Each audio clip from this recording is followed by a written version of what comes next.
Praise the lord. ఆదివారము మే 26, 2024. ఈ రోజు దేవుని వాక్యము, ఆసక్తి కలిగి మారు మనస్సు పొందుము. ప్రకటన గ్రంథము 3వ అధ్యాయము 19వ వచనం. వేడిని పెంచుట. మేము నివసించే అమెరికాలోని కొలరాడోలో ఉష్ణోగ్రతలు తరచుగా మారుతుంటాయి. కొన్నిసార్లు కొన్ని నిమిషాల్లోనే ఉష్ణోగ్రతలు తరచుగా మారుతుంటాయి. కాబట్టి నా భర్త డాన్ మా ఇంట్లో ఉష్ణోగ్రత, చుట్టుపక్కల ఉష్ణోగ్రత తేడాలను గురించి ఆసక్తి కలిగి ఉన్నాడు. గాడ్జెట్ల అభిమానిగా అతను మా ఇంటి చుట్టూ ఉన్న 4 దిక్కుల నుండి ఉష్ణోగ్రత రీడింగ్లను చూపించే థర్మామీటర్ కొన్ని ప్యాకెట్ నుండి బయటికి తీయుటకు సంతోషిస్తున్నాడు. ఇది వెర్రి గాడ్జెట్ అని చమత్కరిస్తూ, నేను కూడా తరచుగా ఉష్ణోగ్రతలను తనిఖీ చేయడం చూసి ఆశ్చర్యపోయాను.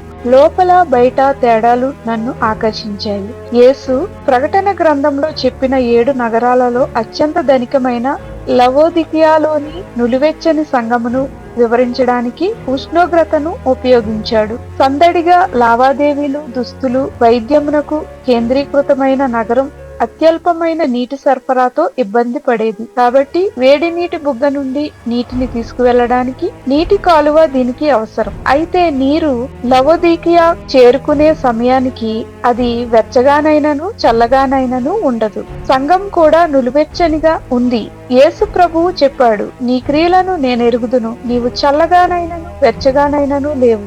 నీవు చల్లగానైనను వెచ్చగానైనను ఉండినా మేలు. నీవు వెచ్చగానైనను చల్లగానైనను ఉండక నులివెచ్చగా ఉన్నావు కనుక నేను నిన్ను నా నోట నుండి ఉమ్మివేయనుద్దేశించుచున్నాను. యేసు వివరించిన ప్రకారం నేను ప్రేమించు వారిని అందరినీ గద్దించి శిక్షించుచున్నాను గనుక నీవు ఆసక్తి కలిగి మారు మనసు పొందుము. మన రక్షకుని విన్నపం మనకు కూడా అత్యవసరం. మీరు ఆధ్యాత్మికంగా నులివెచ్చగా ఉన్నారా? ఆయన దిద్దుబాటును అంగీకరించి మీరు నిష్కపటమైన విశ్వాసంతో జీవించడానికి సహాయం చేయమని ఆయనని అడగండి. మీ విశ్వాసం యొక్క ఉష్ణోగ్రత ఎంత?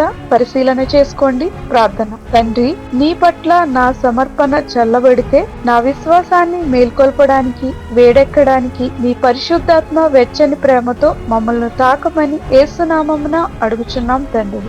ఆమేన్.